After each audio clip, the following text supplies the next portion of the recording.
Media Day 2025 is in the books for the Chicago Bulls, and now they get to focus on training camp. The unofficial start of the season has officially happened, and we got a lot of takeaways from AK to Billy Donovan to Coby White, Buzelis, Ayo Dosunmu, even Nikola Vucevic. We're going to talk about it all and more right after this.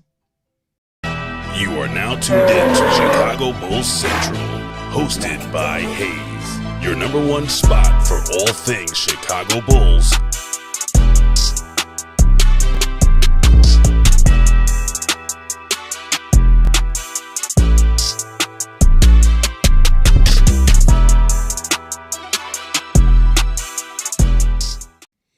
What's going on, Bulls fans? Welcome to another episode of Chicago Bulls Central, your number one spot for everything Chicago Bulls related. I'm the host there, Hayes, but more importantly, you guys can follow the channel at Bulls Central Pod on every social media platform we happen to be on. With that said, let's go ahead and get into this content today, y'all. And Media Day is in the books.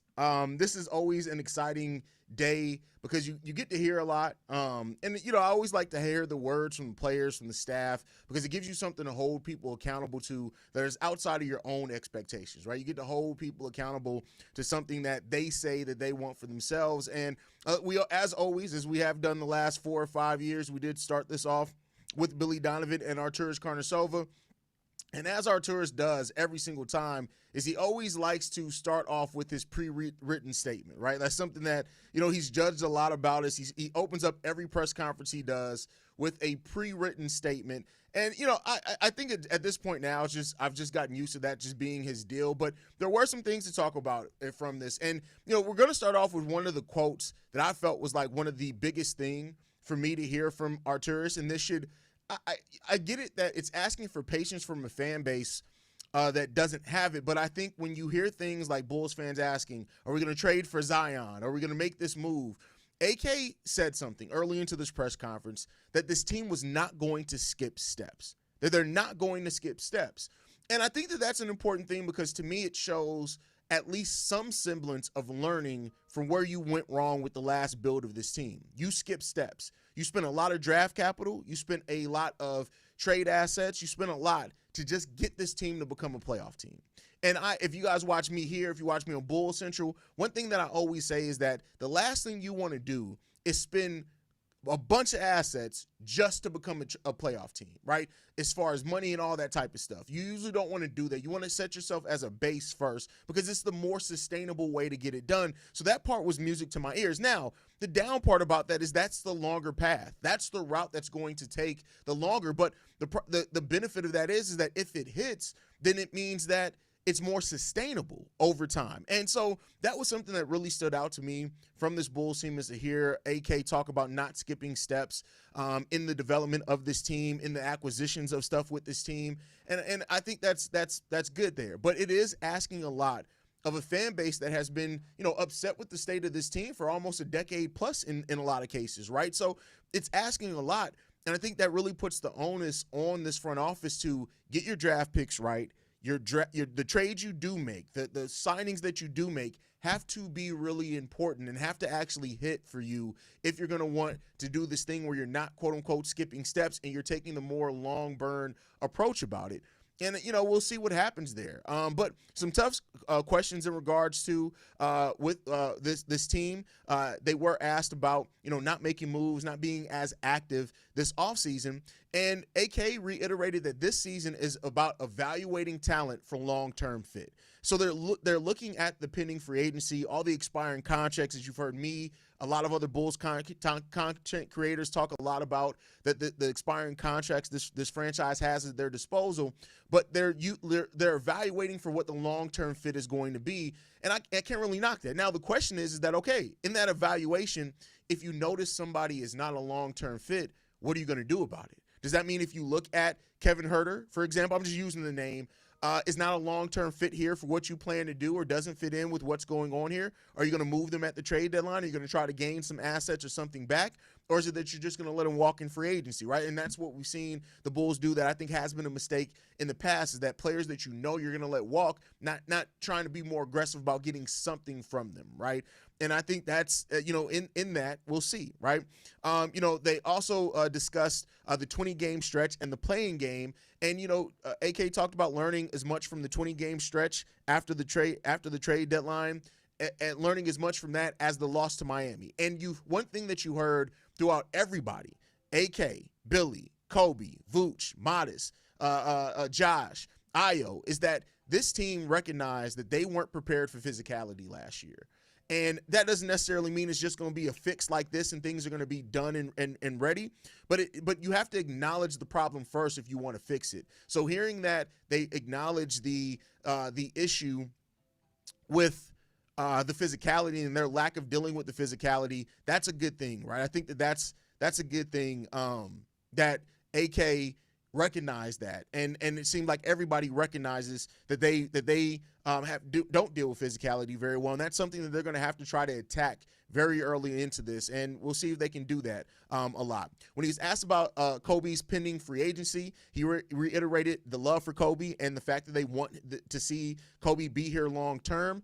He did specifically say they're not going to talk about the negotiations that have went down or anything like that, but there is an acknowledgement that they are going to have to, wait till unrestricted free agency. Now, I think even Joe Cowley, who asked the question, I think people missed the fact that there's an exclusive negotiating period, right? You don't have to wait till he's on the market, right? There's that 3-day period where you can negotiate with your own free agents before it opens up mass and teams can start interviewing and other teams' players that they'll have where they can still give him the money that he can get in unrestricted free agency. It's not technically an extension. It's just the exclusive negotiating window.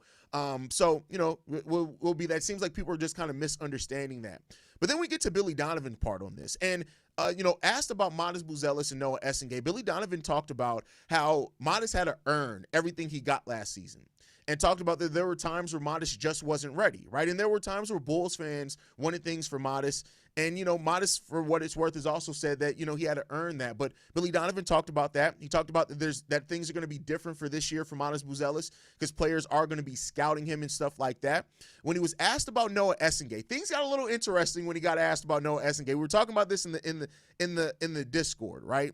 Is that you could tell that, from me, my perspective in seeing this is that Billy Donovan and AK are both really excited about Noa Essengue. And I would not be surprised if Noah's a little bit ahead of schedule from where they were. They were asked about, AK was asked first about Noa Essengue, and they said that a lot's going to be determined by what happens in training camp. They love what he's doing without the ball, but they're not going to put high expectations on him before they get into training camp. And that's something that stood out to me. Billy Donovan then said the encouraging thing about Noah is his athleticism. He does need to get stronger and guarding the ball one-on-one, but it will be a process.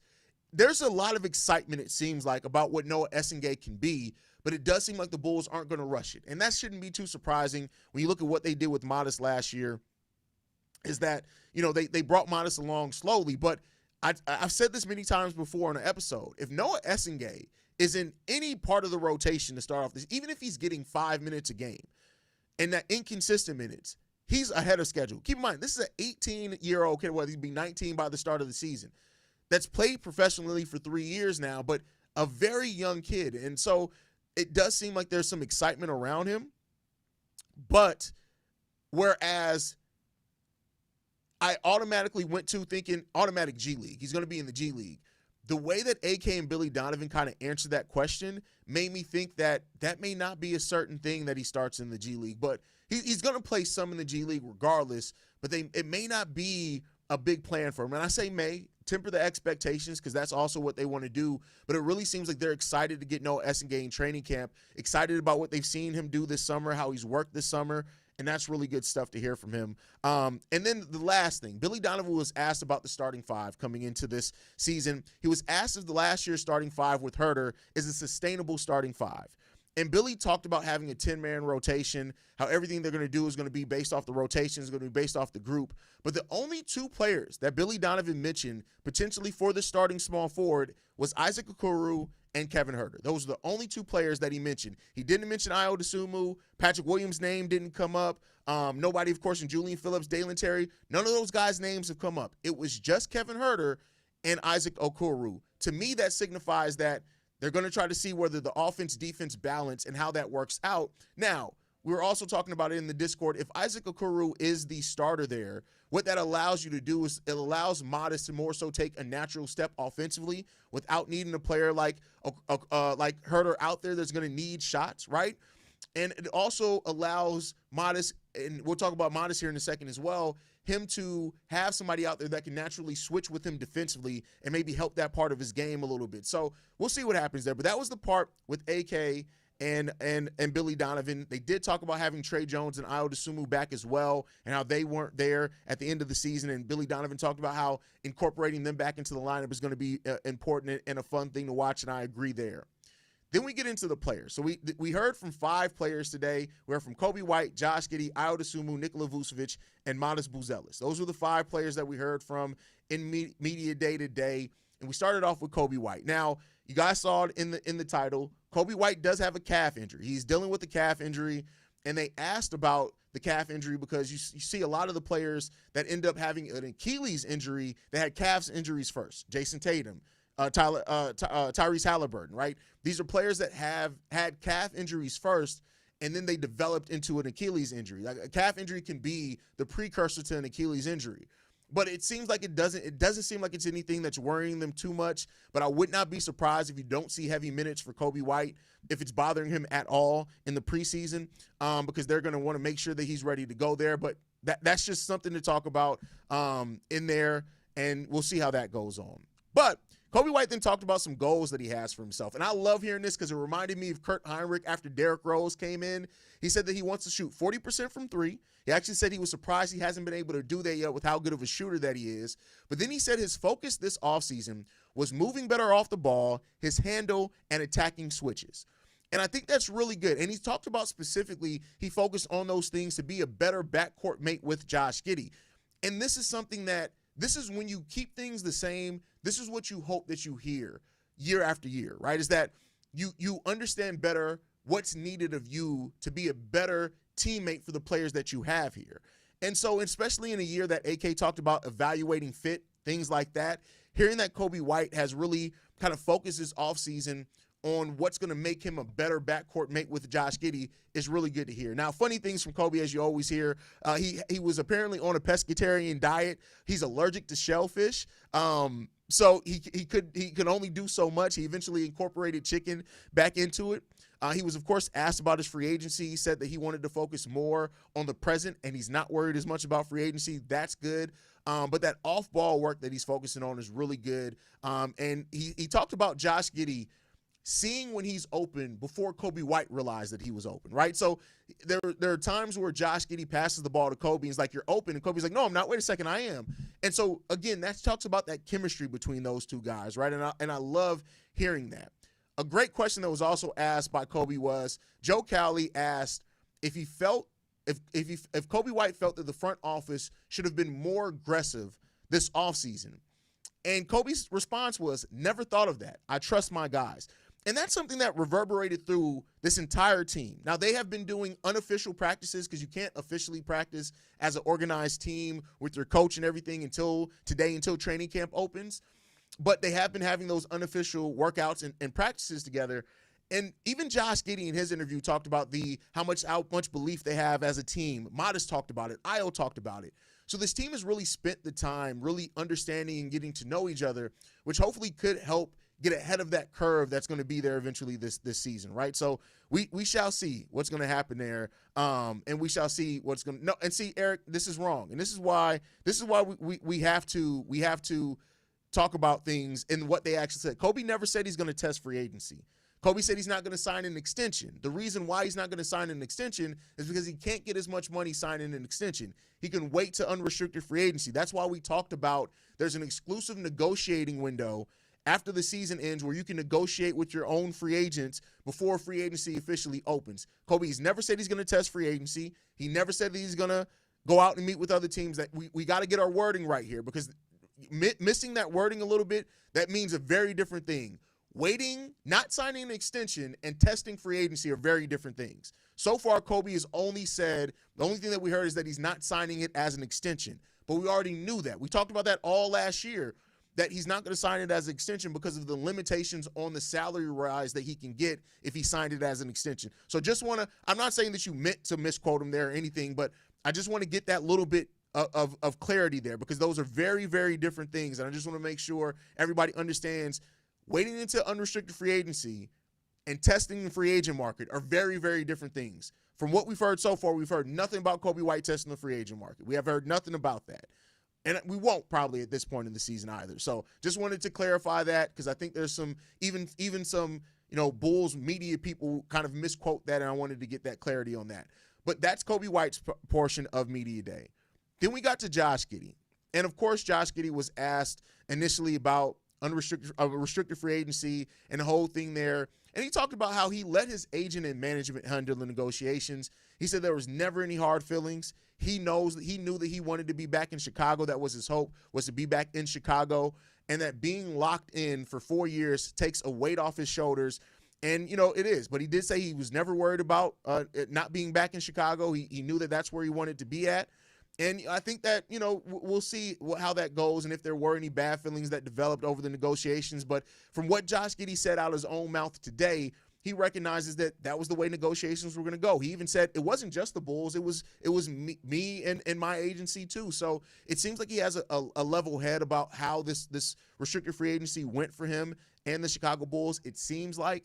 And we'll just see if that continues to develop in the right way for this team. Now, the things that he talked about his confidence level in this team. He talked about his love of the city of Chicago, saying that Chicago feels a lot like home. That's good to hear, because hopefully this is going to be home for you. But he did talk about wanting to be a more vocal leader of this team. And, this team is lacking leadership. That is something that we have talked about, is how this team does lack leadership in a lot of ways. Ayo has displayed some leadership this offseason. We'll talk about that a little bit more when we talk into about Modest and what he talked about with Ayo showing leadership this offseason. But he did say that he wants his defense to improve. And he talked about how his defense improved as the season went on. And as he gained more confidence, he became a better defender. And if you look at the numbers, it does support that. Josh Giddey in the second half of the season was, or the latter part of the season, last season, was a lot better of a defender. He was a lot more engaged defensively. He was getting a lot more effort. And he talked about how whatever this team does defensively, they're going to have to do as a unit, right? It's not going to be about one-on-one or just one guys. It's going to be about them doing it as a team and as a unit. And that's really what it's going to have to come down to. Yeah, you added Isaac Okoro. You got Ayo Dosunmu back. You hope that Modest takes a step defensively for sure. But, you need more than that. And if this team is going to be a team that's much better defensively than what it was last season, where 28th in the league defensively for the majority of the season. Now, they finished the season, that last 25-ish games, they were like the 13th best, 14th best defense in the league. And so they averaged out around 19, right? But they got some places that they need to grow, but they've shown an ability. If you have everybody bought in to what they need to do defensively, you can play better team defense. And so Josh Giddey talking about those things, really good to hear that from Josh Giddey. Again, no hard feelings from him, and we'll see what comes about that, right? Then we get to Ayo Dosunmu, right? Keep in mind, Ayo Dosunmu is healing from his shoulder surgery that ended his season. He talked about that he is a full go. So he's full go in training camp. There are no restrictions from him in training camp at all, which is really good to hear from Ayo Dosunmu. He talked about his recovery from the shoulder surgery and just saying that it was kind of a day at a time. But for what it's worth, he said that he felt he had as close to a normal summer, and even with the rehab, he had pretty much a normal summer as far as workouts and those type of things for him. So if that's true, hopefully there's not a lot of rust as far as getting back out there and getting in rhythm for Ayo Dosunmu, because you really need him to come out there and do some things. So, he did say this, that he wants the team to focus on doing what's needed on the defensive end as a unit. And again, Ayo is one of the leaders on this team. He is one of the guys that on the court is definitely a leader for this team. We've seen that since his rookie year. We've had times where he had to pull DeMar to the side as a rookie, like, hey, DeMar, calm down, when DeMar almost got teched up. And, there were some things that Modest said as well in his part of Media Day, where it really highlights how Ayo Dosunmu was taking Modest under his wing. And that's, I think, going to be a good thing for Modest Buzelis as well. But we'll talk about that. He did say that he has full count. He love Ayo Dosunmu, right? Because Ayo was asked about the rotations on this team. He was asked a question that said, did he feel confident that there were going to be minutes for him? And all he said was, oh, yeah, they're going to be. And then he paused for a minute like, oh, I probably need to go more in detail with that, right?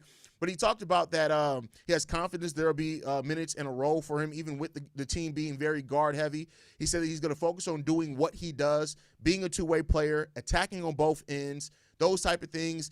And I'll say this, because of Billy Donovan talking about, the starting three and basically it being a two-man race between Kevin Huerter and Isaac Okoro, that's going to allow Ayo Dosunmu to really kind of be the focus on the bench. I know we got Trey Jones. I know we got Zach Collins.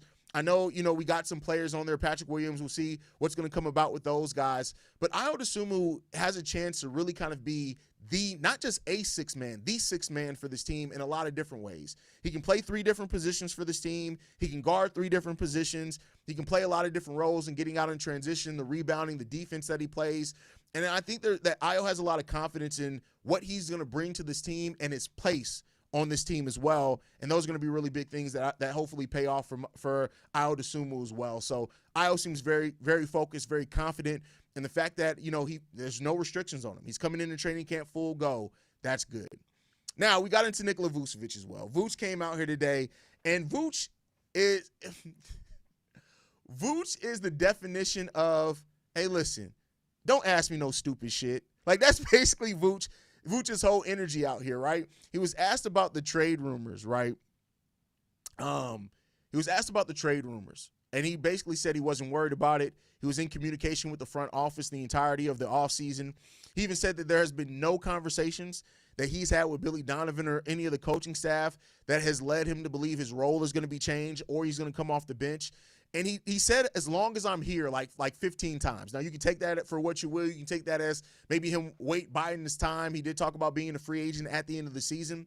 But he also said, hey, retirement is not in his purview at all. Like, he's not looking at retirement at all. He feels like he can still play at a high level, he said, for a number of years, and he can play for a while longer. And, he even said, my game's not based on athleticism, so I feel like I can do what I do for a while here. And he's 100% right on that. Like, Vooch is probably going to be an 18-10 guy until he retires. Maybe as low as like 15-10 at some point, depending on how long he goes. But Vooch is going to be Vooch for a while there. And, it's not going to be any difference in Nikola Vucevic for what it is. And people are going to look at Vucevic's press and say that they, feel like he's leaving based off of it. Some are going to say he's confident. It is what it is. We'll see what happens with Vuce. But, Vuce is just very much so the elder statesman, and it's just the guy that's just going to be here, right? So we shall see what's going to happen there.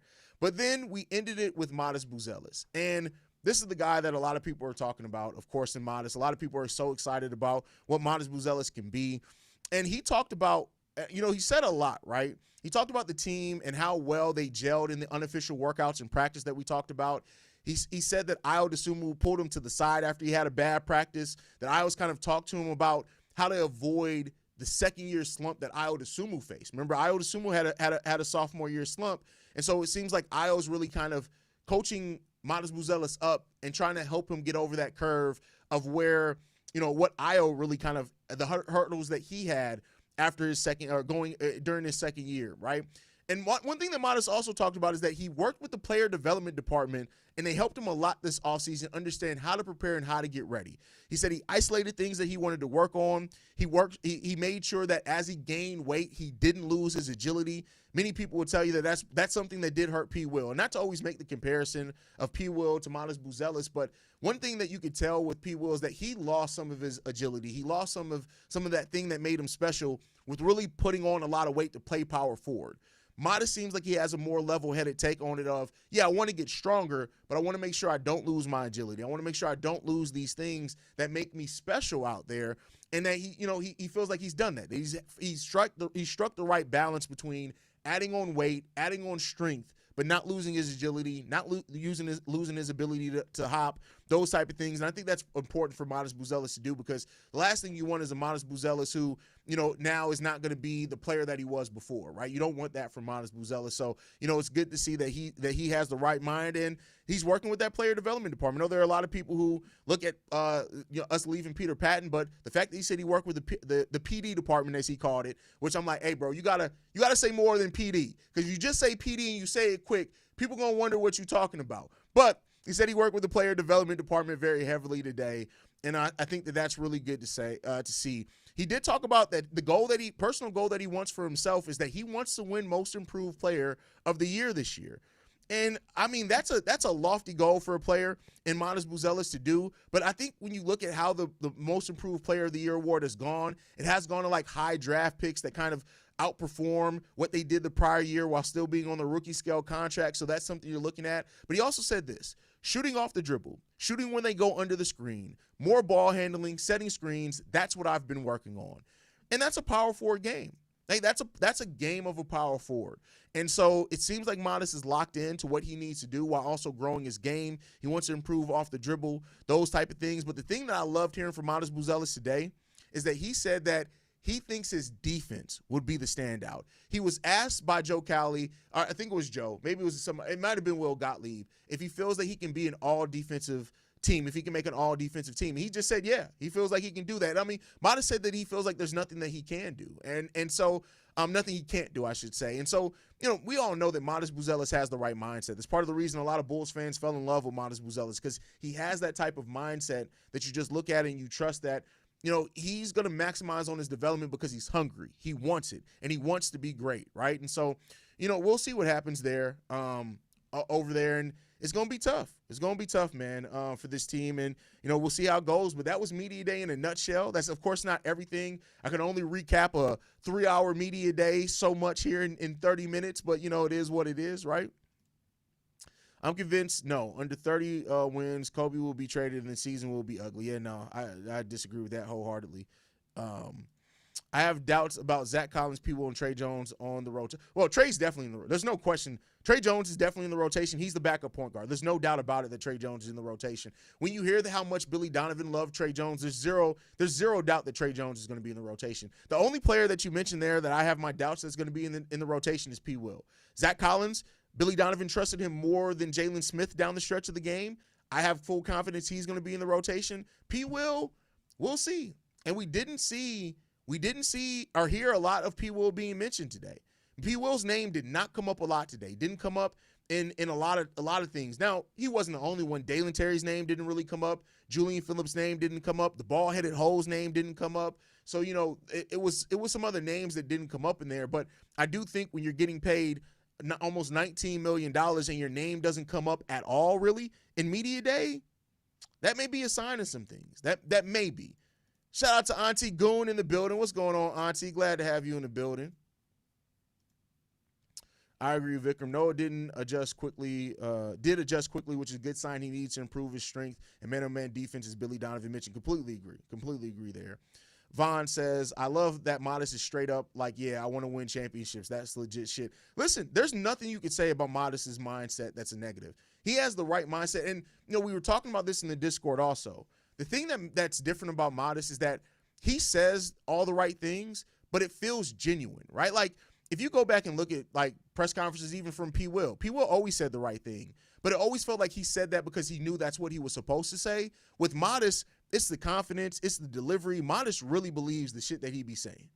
And, that's all you can ask for, man. Matas believes in himself. He believes in his teammates. And one thing as well that we got to talk about, too, is that it seemed like Matas Buzelis, a lot of Bulls players trust Billy Donovan. As much as people like Winton Mahorn and other people want to constantly talk about Billy Donovan has a lot of respect from this team. And here's what I'll say. Regardless of how you feel about Billy Donovan, if Billy's your head coach, you want your players to respect him. Because if they don't respect him, that's when things can go real left as a franchise, right? So the fact that the players do absolutely have respect for Billy Donovan, and you could tell that by what they're talking about. Josh Giddey talked about, for example, how, like, me and Billy Donovan talk a lot about, like, what we're seeing out there on the court, like what are those type of things. That's like the conversation you want between a head coach and or the offensive coordinator and a quarterback, right? And that's basically what Josh Giddey is as this point guard role, and the way that he plays point guard is he's basically the quarterback out there. And so I think that's a really good thing, man, and we'll see what it's going to be. So we shall see. Hayes, let's be honest, a lot of this stuff that they're saying in Media Day was stuff that you already told us before the season even started. Listen, and not even to toot my own horn, I'll just say this. I know my team, right? I really know my team. And that's not to brag. That's not like, and it's not to say that I'm special. Like, if you pay attention to this Bulls team and if you have a level of awareness to where you can remove what you want the team to do and evaluate what the team is actually telling you that they're going to do, and where the place of the team is, and look at your coach and look at your players, you'll know a lot of this stuff as you come into media day for sure. Like we talked about the small forward role, right? Like we talked about the rotations, we talked about all this stuff over the course of this summer because a lot of this, if you know your team for the team, not for what you want them to do, a lot of this stuff is pretty straightforward. Vikram says, not to speculate too much, but I think why AK and Billy Donovan love Noah so much is because how fast he learns. The little things, the way the game slowed down so much over his 3 Summer League games is kind of crazy. Yeah, I mean, and Billy Donovan, direct quote from Billy Donovan, when he was talking about modest, and he says, Noah has a lot of those same things, right? And those are things that we've heard too, that there's a lot of the modest Buzelis mindset Noa Essengue has. I don't think Noa Essengue is as expressive verbally as modest Buzelis is, but as basketball players that attack the game and want to be great, I think there's a lot of overlap there. And that's how you build culture, right? Guys that truly want to be great, that want to put it all out on the court, that are sponges, that want to learn, that want to get great. And, you build a culture by having a lot of those guys there, and we'll see what's going to happen there. We'll see what's going to happen. All right, let's see what else we got. Zay says, Billy has respect around the league from players, coaches, and GMs. Make him the VP for real. Could bring in some great talent. Listen, I've said that for years. And I used to trigger Pat the designer on Locked On Bulls all the time because I'd be like, listen, Billy Donovan is going to eventually move into the front office. I have no doubt about it. I'm not saying he's going to go right into – hell, Billy Donovan said, I have no idea how contracts work. But I would not be surprised if Billy Donovan moves into an executive role at some point in time. I would not be surprised at that one. I'm not going to lie. I would be mad if Michael Jerry put Billy in AK's seat in a couple of years. I would not be mad. He's got mad respect around the league and can do some good in free agency and trades. I mean, it's a possibility, but I think if Billy Donovan does move to the front office, you're going to see him be an assistant GM, those type of things for a while before he's making decisions. Because, like I said, he said it himself. He has no idea about how contracts work. So AK's goal versus team goals are different, which might become a problem. Modest pretty much said the team wants to win now. AK wants to build over time. Do you think players believe in AK? Well, AK also said that they're trying to win basketball games now, right? By building over time, it means that we're not going to make any drastic moves. It doesn't mean that we're trying to lose games. Like I think the franchise is in unison with they're trying to win now. And AK is taking the mindset of wherever the draft picks fall is where the draft picks fall. We're trying to find the best guy in those draft picks. But they are a team that's gunning to win games. And that goes the level of confidence in this roster as it stands right now. I think there's a lot of confidence around here. Does Noah start the season with a rotation role? Oh, my God, is Patrick just out of the rotation to start? Listen, and Vaughn, you know me and you, our conversations, Vaughn has been trying to find ways that Patrick Williams is going to be in the rotation, getting 18 minutes. And I just don't know if it's going to be there for P. Will. Now, if P. Will comes into training camp and shows it, great. But he's going to have to earn it this year. I don't know if there are going to be a lot of minutes here for P. Will this year. Contract be damned. I don't think there's going to be a lot of just minutes given to P. Will this year. Not like it has been in prior years. So I don't know why y'all so surprised because Billy has even been known to scout some real good talent. I think Billy Donovan can be a hell of a scout. I do think he can be a hell of a scout, to be honest with you. Billy Donovan has been a good coach. I don't know why people hate on him so much. What he did during the DeMar era, every good coach would make rotations like he did. He can only do with I gotta fight back on that. Like I don't think Billy Donovan didn't use players to the best of their strengths during that era. Zach LaVine, one of the best. Like for example, look at what Zach LaVine did in catch and shoot here, and then look what he did in catch and shoot in Sacramento. He led the league in catch and shoot percentage, and we just didn't run that many opportunities for him, right? Not using Drummond a lot, right? Those type of things. DJJ, he went on to help a team get to the NBA Finals because they actually used him as a wing defender. So I can't say that Billy Donovan made all the right decisions, but I'm not saying any coach makes all the right decisions. But Billy Donovan isn't nearly as terrible as some people make him out to be. Is the answer there as well? So we'll see. You might have missed the comment, but how on board are we with Okoro being the starter? That was a lot of talk about his physicality, and it got me excited. I mean, here's the thing. I think that if Okoro is the starter, I said it, he's in the Keith Bogans role. Now, he's a better player than Keith Bogans, but I mean in the sense that he's there to hit shots, play defense and hit open shots. And it makes the chance of Modest stepping up offensively that much greater, right? Like if through training camp, Billy Donovan sees that Modest has made a step offensively and defensively, yeah, start Isaac Okoro, right? Because Kevin Huerter's going to get those shots regardless. He can play off ball. He can play in a lot of different lineups. But then you're putting your second-year player in a spot where they can do more things that you need them to do. So I'm not mad at it if Okoro ends up being the starter. I'm not mad at that at all. One thing I will knock Billy on is because he doesn't know how to make the right personnel adjustments. Look at the Lakers game. If he takes out Vooch, Austin Reeves doesn't even make that last bucket. I mean, you can't really say that for sure, but I get what you're saying. The reason people don't like Billy being in the front office is because it's the effect of being so zoomed in on your own team that you can't see actual good qualities people like him have. Listen, that is a great quote right there. Great quote. So we shall see. We shall see. But that was Media Day 2025 for the Chicago Bulls. Solid Media Day. We heard a lot of the things that were expected. We heard some good things. Did not expect to hear that Coby White injured his calf, but doesn't seem like it's too serious, but we'll see what happens there. Like I said, I would not be surprised if maybe you don't see Coby White for a couple of preseason games. I would not be surprised, especially with them trying to incorporate Ayo back, trying to figure out the end of the bench rotation, trying to get guys like Dalen and Julian minutes and see what those guys have done, what they've worked on in their game. It's not the end of the world, because the last thing that you want is Coby White's calf injury. And I didn't even know this, right? The topic of today's daily episode that I dropped was would an injury to Josh Giddey or Coby White, which one would hurt the Bulls most? Didn't even know that Coby White had suffered a calf injury in over the offseason. So there you go on that one. Just a little predictive programming on that one. So, but thank you guys for tuning in, man. Make sure you guys are following us at Bulls Central Pod. You can send us any feedback, questions, comments, concerns, bullcentralpod@gmail.com. Lastly, if you want to leave a text message and or voicemail for the mailbag, the number to do so, 773-270-2799. We are the number one spot for everything Chicago Bulls related, but that is thanks to you, lovely and beautiful people. And like I like to end every episode on, go Bulls. Love you guys. See you right if you can, y'all. Peace. And you can tell I'm out of practice because I didn't have the outro up. Peace, y'all. This has been a presentation of the Break Media.